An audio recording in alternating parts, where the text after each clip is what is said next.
지난 4주 정도 불처럼 바람처럼이라고 하는 제목을 가지고 이 다락방에 임하셨던 성령의 충만한 역사를 우리가 보았습니다. 이날 이 성령의 충만함을 받은 이 사건이 오늘날 우리에게 가져다 주는 큰 의미가 있습니다. 이날 성령님이 불처럼 바람처럼 임하고 나서 드디어 교회라고 하는 곳이 세워지게 됩니다. 이 다락방에 모인 이 사람들을 통하여서 이제 교회가 생기는 거죠. 여러분, 교회는요, 건물을 마련하고 나서 교회라고 하지 않았어요.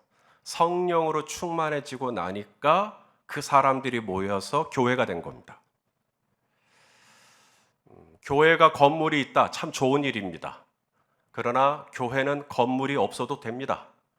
건물이 없어도 성령님이 거기에 계시면 교회입니다.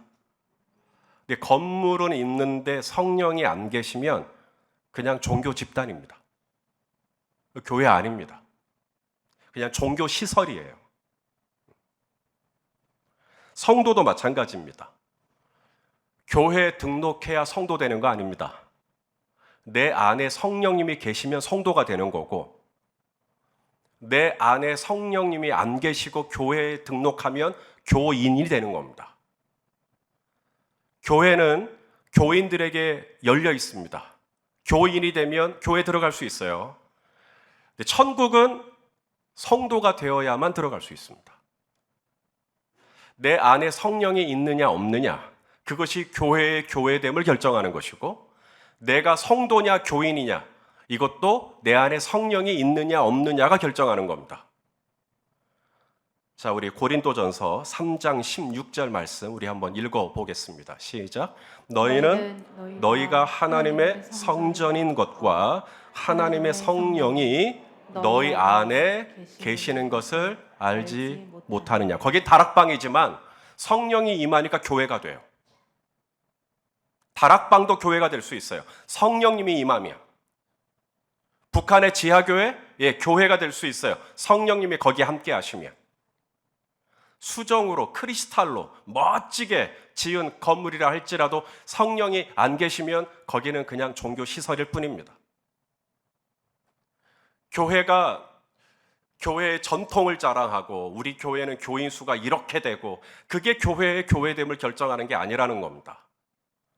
교회의 생명, 교회의 본질, 교회의 교회됨은 거기에 성령이 계시느냐 안 계시느냐. 저는 목사예요.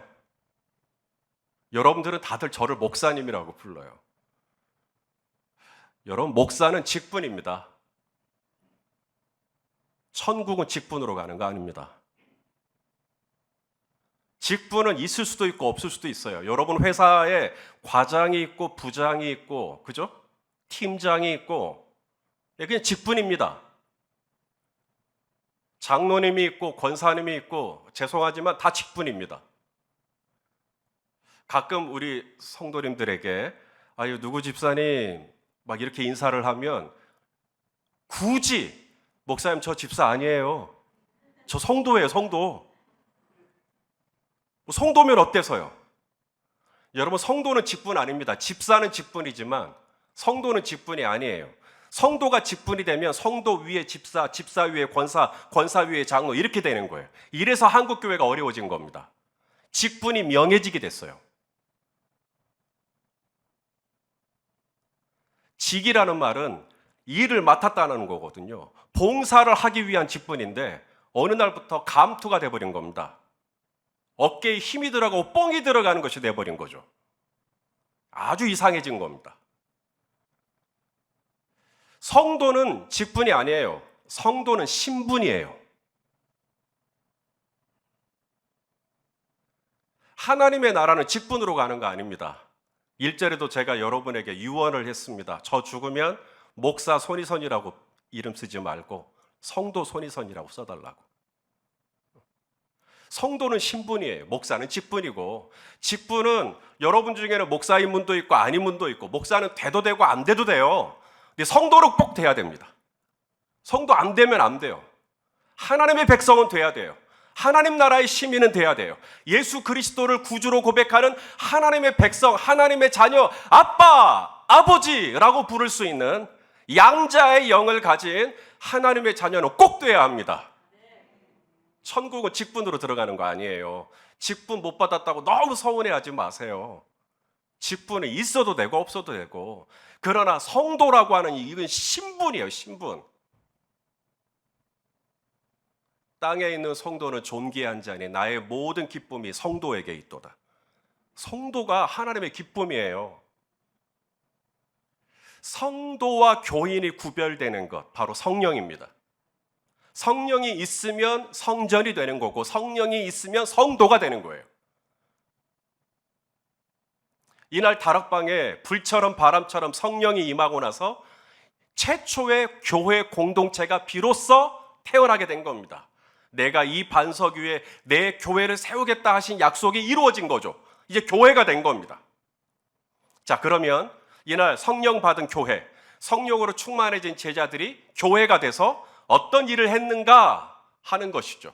지난 시간에 보았듯이 이 사람들이 성령을 받고 난 다음에 성령이 말하게 하심을 따라 방언을 말하기 시작했다고 지난 시간에 보았습니다. 우리 4절 말씀 같이 또 한번 읽겠습니다. 시작. 그들이 다 성령의 충만함을 받고 성령이 말하게 하심을 따라 다른 언어들로 말하기를 시작하니라. 다른 언어들이라고 개역 개정에서는 그렇게 개정을 한 겁니다. 번역을. 원래 개역 한글 이전의 번역은 방언이라고 되어 있어요. 다른 방언들로 말하기를 시작했다 그랬는데 개정을 한 겁니다. 번역을 업그레이드 한 거죠. 번역을 업그레이드 하면서 다른 언어들로, 방언이 아니라 언어들로 번역을 했어요. 이유가 있어요. 여기서 방언이라고 해버리면 고린도전서에 나오는 고린도 교회의 방언하고 헷갈립니다. 이 고린도전서에 보면 고린도 교회 안에 방언이 있었다고 돼 있거든요. 이 똑같은 줄 알아요, 이게. 자, 우리 고린도전서 12장 10절 또 읽어볼게요. 시작. 어떤 사람에게는 능력 행함을, 어떤 사람에게는 예언함을, 어떤 사람에게는 영들 분별함을, 다른 사람에게는 각종 방언 말함을, 어떤 사람에게는 방언들을 또 통역할 수 있게 해주시는 거. 여기서 방언이라는 단어가 고린도 교회 안에 굉장히 많이 나옵니다. 그러니까 사도행전 2장에서 다른 방언들로 말하기를 시작했다라고 해버리면 똑같은 방언이니까 이게 고린도 교회의 방언과 사도행전의 방언이 똑같은 거구나. 틀려요. 틀려요. 그렇기 때문에 다른 방언이라고 했던 이전의 번역을 개정해서 다른 언어라고 한 겁니다. 어떻게 다른가? 고린도 교회의 방언을 하는 목적이 하나님께 기도하기 위해서 방언하는 거예요. 자, 고린도전서 14장 14절입니다. 시작. 내가 만일 방언으로 기도하면 나의 영이 기도하거니와 나의 마음은 열매를 맺지 못하리라. 예. 그래서 고린도 교회의 방언은 기도를 하기 위한 방언이에요. 그래서 방언인데 알아들어요, 못 알아들어요? 본인도 몰라요. 방언을 하는 본인도 모른다고. 알 수도 있겠지만 거의 몰라요. 옆에서 듣는 사람은 더 모르고. 그런데 사도행전 2장의 방언은 좀 달라요. 사도행전 2장의 방언은 다 알아들어요. 사람들이 다 알아들어요. 그리고 본인이 하는 말, 본인이 말하면서도 자기가 지금 무슨 말을 하는지 알고 있어요. 제가 지금 한국말로 방언을 하고 있는데 제가 지금 하는 말이 무슨 말인지 정확히 제가 알면서 말하듯이 사도행전 2장에 나오는 이 방언은 예언으로서의 방언입니다. 기도로서의 방언이 아니라 예언으로서의 방언이에요. 전에도 말씀드렸지만 이날 오순절이라고 하는 절기를 맞아서 굉장히 많은 유대인들이 예루살렘에 모여 있었습니다. 이 오순절이라고 하는 절기는 유대인들이 굉장히 중요하게 여기는 절기이기 때문에 각국으로 흩어져 있었던, 그걸 디아스포라 그러죠. 흩어져 있었던 유대인들이 다 예루살렘으로 왔다라는 거예요. 어디서 왔나 봤더니 9절부터 보니까 바데, 메데, 엘람, 메소포타미아, 본도, 아시아, 부르기아, 밤빌리아, 리비아, 애굽 뭐 여러 나라에서 왔는데 제가 이걸 지도로 표시를 해보니까요. 약 15개 국가에서 온 겁니다. 이 15개 국가를 분류를 또 카테고리로 묶어보니까 이 예루살렘, 이스라엘을 중심으로 저쪽 서쪽이 바로 유럽이죠. 그리고 저쪽 메데, 베데, 메소포타미아 이쪽이 아시아죠. 그리고 이집트, 애굽과 리비아 이쪽은 아프리카죠. 다양한 대륙에서 여러 유대인들이 함께 모인 겁니다.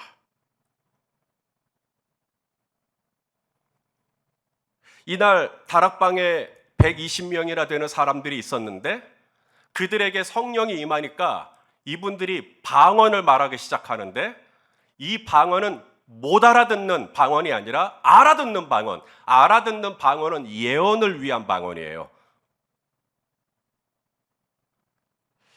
그런데 몇 개 언어로 했는가? 지금 성경에는 15개 국가가 나왔으니까 적어도 15개 이상의 언어가 이날 쏟아진 거죠.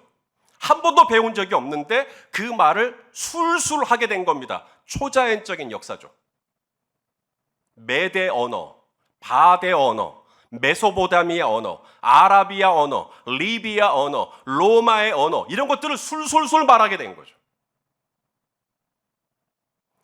그 방언의 내용이 뭔가 봤더니 방언의 종류는 다 달라요. 로마 말도 있고 아프리카 말도 있고 아시아 말도 있고 유럽의 말도 있고 다양하게 많은데 영어를 말하는 사람도 있고 중국어를 말하는 사람도 있고 뭐 아프리카 말을 말하는 사람도 있고 다양하게 많은데 그들이 말하는 내용을 들어보니까 내용은 딱 하나. 하나님의 큰일, 하나님에 대해서 증거하고 있더라는 겁니다. 자, 오늘 본문 11절 말씀입니다. 읽어보시겠습니다. 시작. 그레데인과 아라비아인들이라 우리가 다 우리의 각 언어로 하나님의 큰 일을 말함을 듣는도다 하고 할렐루야. 여러분 이게 중요해요. 성령으로 충만해진 그들이 무슨 말을 하기 시작했는가 하는 거죠. 성령으로 충만한 사람은 무슨 말을 하는가 하는 거예요. 하나님 얘기해요. 우리는 자꾸 어떤 현상에 꽂혀요. 이야, 저렇게 막 아라비아 말도 하고 막 이집트 말도 하고 우와 신기하다. 로마 말도 하고 우와, 우리는 이 현상에 꽂혀요. 하지만 오늘 본문에서 우리에게 강조하고 싶은 것은 현상이 아닙니다. 이렇게 각양각색의 각국의 지방의 언어로 방언으로 제자들이 갑자기 말을 하게 된 것인데 그 말을 하게 된 현상이 아니라 말을 하는 내용을 주목해야죠. 내용을 들어보니까 로마 말도 있고 아프리카 말도 있는데 다 똑같은 얘기를 하고 있는데 하나님의 큰일, 내가 얼마나 큰 사람인지, 내가 얼마나 대단한 사람인지, 나 방언할 줄 아는 사람이라고, 나 방언도 할 줄 안다고, 나는 로마 말도 할 줄 안다고, 나는 구레네 말도 할 줄 안다고, 자기의 큰일, 자기를 과시하고 자기를 뽐내고 자기를 드러내기 위한 게 아니라 이 모든 방언의 내용을 들어보니까 전부 다 무슨 얘기하고 있냐면 하나님 얘기하고 있더라는 거예요. 하나님의 위대하심, 하나님의 높고 위대하심, 하나님의 큰 일들, 하나님이 아니면 설명이 안 되는 이야기들, 하나님의 은혜라고밖에는 증거할 수밖에 없는 사건들, 이런 얘기들을 하고 있더라는 겁니다. 성령 충만한 결과입니다. 내 얘기하는 거 아니에요. 나의 큰 일을 얘기하는 거 아니에요. 연립회대교회의 큰 일을 얘기하는 거 아니에요. 하나님의 큰 일을 증거하는 게 성령 충만입니다.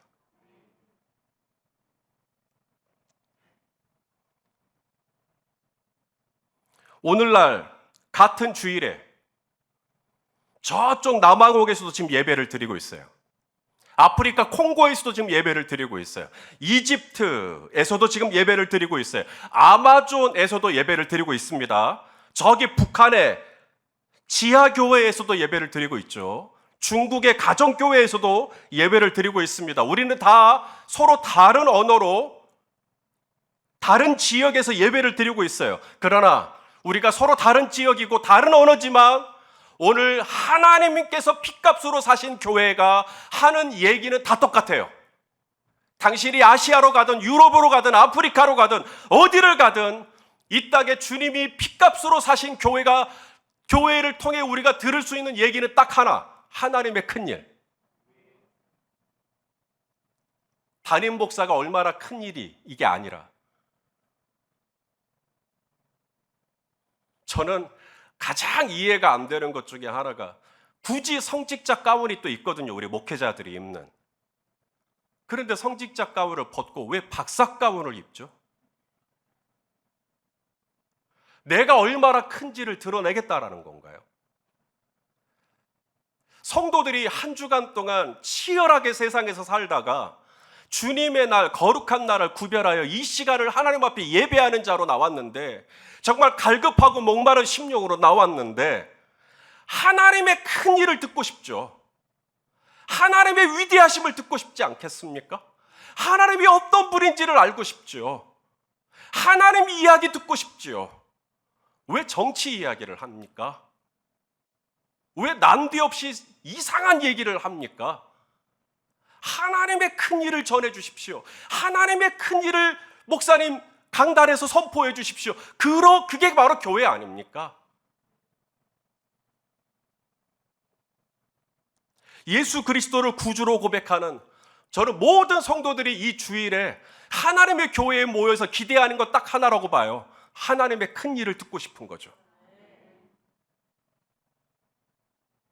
저는 이것이 그 교회가 아시아에 있냐, 일본에 있냐, 뭐 대한민국에 있냐, 중국에 있냐 상관없이 주님께서 당신의 핏값 주고 사신 교회라고 한다면 저는 이 땅의 모든 하나님을 아바 아버지라 인정하고 고백하는 모든 주의 백성들이 듣기를 원하는 메시지는, 여러 나라와 여러 언어가 있다 할지라도 메시지는 딱 하나예요. 하나님의 큰일.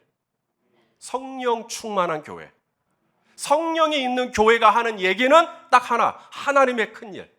우리 하나님이 얼마나 위대하신 분이신지, 우리 하나님이 얼마나 좋으신 분이신지, 우리 하나님이 얼마나 신실하신 분이신지, 우리 하나님이 얼마나 아름다운 분이신지, 우리 하나님이 얼마나 지혜로운 분이신지, 우리 하나님이 얼마나 영광스러운 분이신지, 바로 이 하나님을 만나기 위하여 오늘도 이 예배 자리에 나오신 줄로 믿습니다. 그거 해야죠. 성령이 있으면 성전이 되고, 성전이 할 수 있는 이야기는 정치 얘기가 아닙니다. 하나님의 큰 일이죠.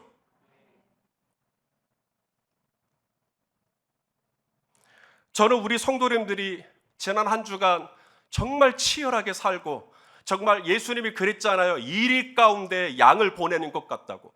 그렇게 고단하게 살고 이 주일에 그래도 하나님의 큰 일을 들어보겠다고 이 강단에, 이 제단에 나오셨는데 혹여라도 제가 너무 부족해서, 저 때문에 시험 들어가지고 하나님의 큰 일에 대한 메시지가 전혀 귀에 들리질 않고, 그렇게 되면 어떡하나, 이것이 늘 저의 아픔이에요. 저도 이 강단에서 하나님의 큰 일만을 증거하기를 원해요. 새벽이든 수요일 밤이든 주일이든, 그래도 하나님의 교회, 성령이 있는 교회, 우리가 여기서 들을 수 있는 이야기는 우리 하나님이 어떤 분인가, 우리 예수 그리스도가 어떤 분인가, 이 이야기인데 제가 너무 부족해가지고, 제가 너무 모자라서, 저희 어떤 인간적인 연약함을 때문에 우리 성도님들이 걸림돌이 돼가지고 하나님의 큰 일을 전혀 은혜가 되지 않도록 돼버리면 어떡하나 하는 것이 저희 아픔이에요. 사랑하시는 성도 여러분, 우리 성도님들이 정말 귀한 시간을 내서 지금 왔고, 내 몸을 들여서 그래도 이 제단에 나왔고, 또 온라인으로 또 접속을 해서 또 하나님의 은혜를 받겠다고 지금 하고 있고, 그런데 이 귀하고 복된 강단에서 하나님의 큰 일이 아니라 이상한 얘기를 듣고 있고 전혀 은혜가 안 되는 얘기를 듣고 있다면, 성도 여러분, 우리는 이렇게 모여야 할 이유가 없습니다.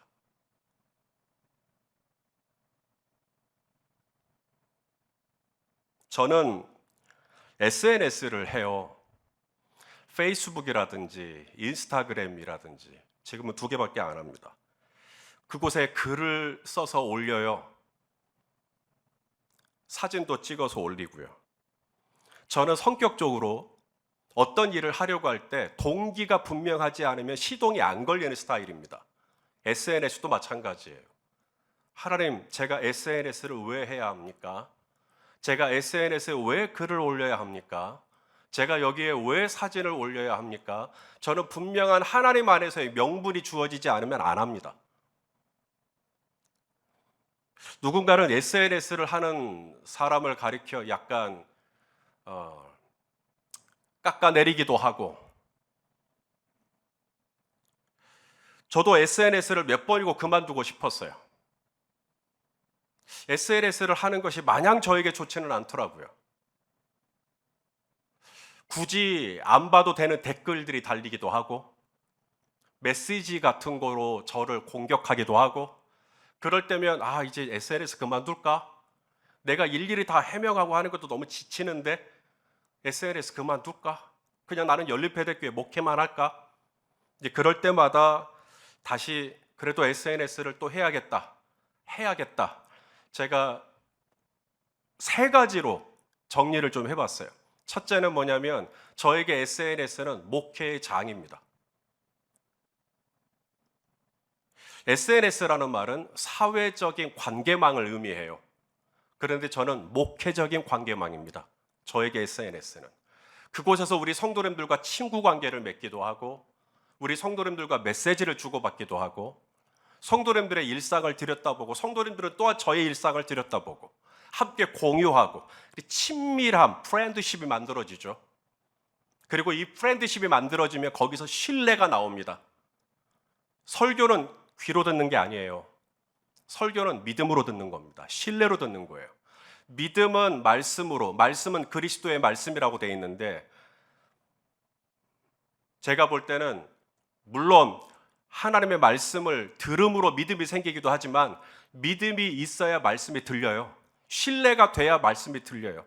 이 신뢰를 어떻게 가질 것인가, 제가 일일이 다 성도님들하고 다 관계를 맺을 수가 없으니 SNS라고 하는 작은 툴을 통하여서 성도님들과 친밀한 관계를 맺고, 이것이 성도님들이 저를 신뢰할 수 있는 매개가 되고, 그래서 이 강단에서 메시지를 전할 때 성도님들이 좀 은혜롭게 들을 수 있도록 하기 위해서 목회적인 목적으로 SNS를 합니다. 또 하나가 있어요. SNS를 하는 두 번째 목적이 바로 전도입니다. 저는 전도를 누군가를 데리고 교회로 꼭 인도하는 것만이 저는 전도라고 생각하지 않아요. 누군가가 제가 올린 글을 읽고, 야, 교회가 이런 곳이야? 예수 이름을 믿으면 이렇게 좋은 거야? 제가 올리는 어떤 사연이나 또 소식이나 또 저의 생각이나 저의 마음이나 저의 철학이나 저의 비전이나 이런 것들을 나눌 때 누군가가 그것을 듣고, 야, 참 연립배들교회 궁금하네. 연립배들교회는 어떤 교회일까? 연립배들교회 한번 가서 예배 한번 드려보고 싶네. 성도 여러분, 이것도 전도 아닐까요? 저기 미국에 있는 분이 이번에 한국에 들어오셨는데 저희 교회에 오셔서 예배를 드렸습니다. 이 광주에 연고도 없는데요. 많은 목회자 분들이, 적지 않은 분들이 휴가를 맞이하면 연립배들교회 가서 예배를 드려보고 싶다고 저한테 말씀을 하십니다.